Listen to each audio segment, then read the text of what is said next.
bahwa Yesus mengakui bahwa dirinya bukan cuma guru, bukan cuma manusia, pengajar agama, tapi dia adalah Lord, Tuhan, pencipta langit bumi, penguasa semesta sekalian alam. Assalamualaikum warahmatullahi wabarakatuh. Ruben Adi Abraham dikenal sebagai seorang pendeta dan tokoh dalam komunitas Kristiani di Indonesia.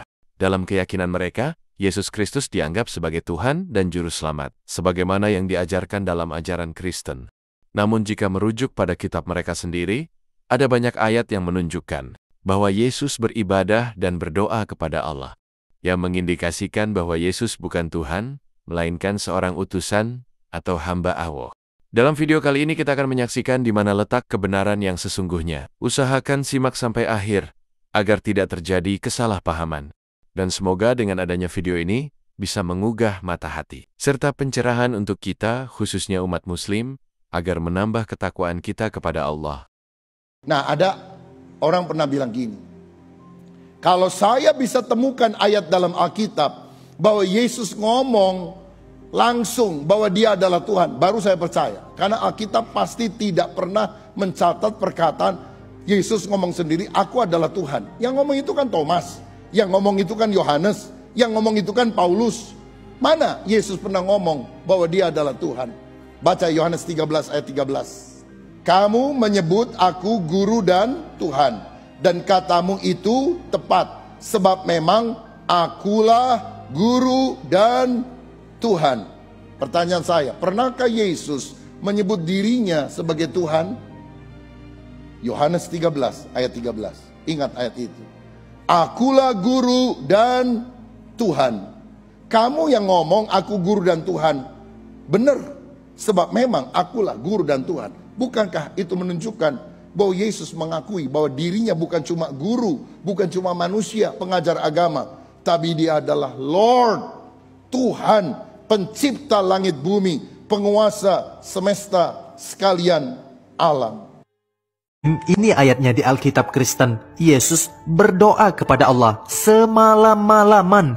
Bayangkan saudara-saudara, Yesus berdoa kepada Allah sepanjang malam. Ayat ini membuktikan bahwa Yesus bukanlah Tuhan, apalagi anak Tuhan. Dia hanyalah seorang nabi yang berdoa kepada Tuhannya, yaitu Allah, Tuhan yang sesungguhnya, Tuhannya manusia, Tuhannya para nabi-nabi. Perhatikan baik-baik ayat ini, yaitu di Lukas pasal 6 ayat ke-12. Yesus memanggil ke-12 Rasul. Pada waktu itu pergilah Yesus ke bukit untuk berdoa, dan semalam-malaman ia berdoa kepada Allah. Jadi jelas ya, berhentilah memanggil Yesus Tuhan, karena dia berdoa kepada Tuhan yang sesungguhnya, yaitu Allah. Pastikan sebelum kita meninggal, kita sudah menyembah Tuhan yang benar. Ini Alkitab sendiri ya yang bilang Yesus berdoa, bukan saya.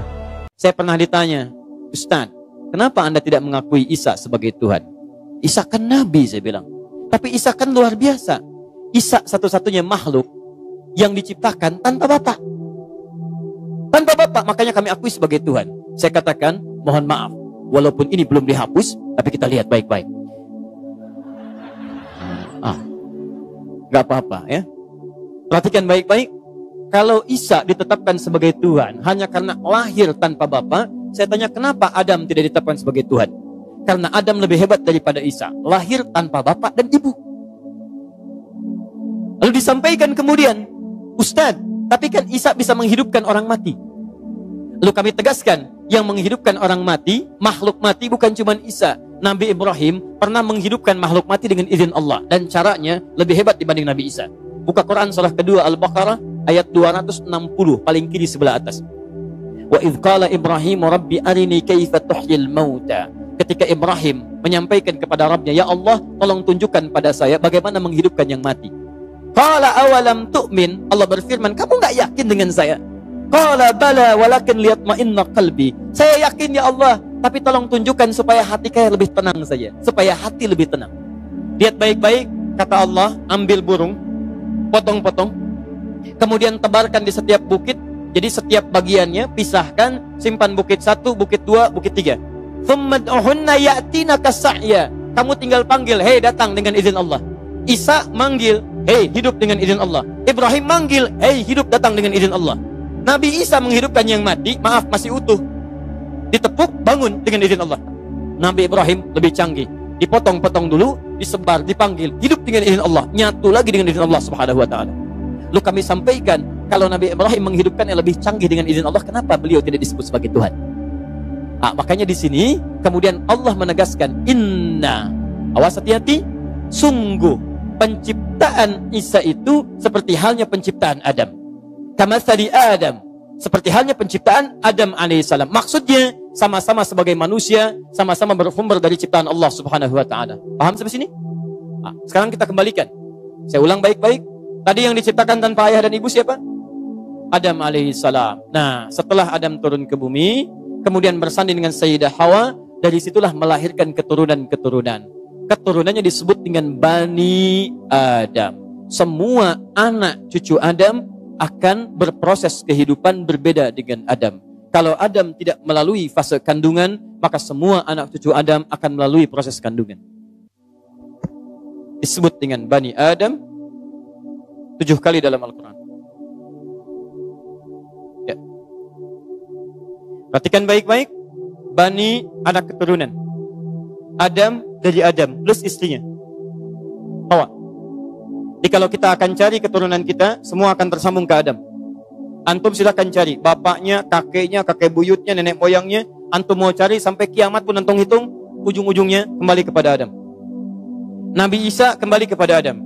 Isa punya ibu Maryam, diproses dalam kandungan. Maryam punya ayah namanya Imran. Imran punya istri namanya Hannah.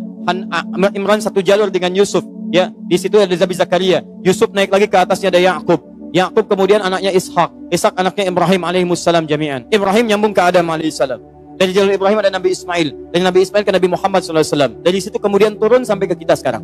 Jadi semua kita kalau akan dicari semua sumbernya ke Adam alaihissalam. Bedanya dengan Nabi Adam, Adam dicipta tanpa proses kandungan. Semua anak cucu Adam dicipta oleh Allah dengan proses kandungan. Nah, dengan cepat dalam kandungan inilah kemudian berproses. Quran surah 7, kandungan lemah sampai dengan kelahiran. Dari situ kemudian fokus baik-baik.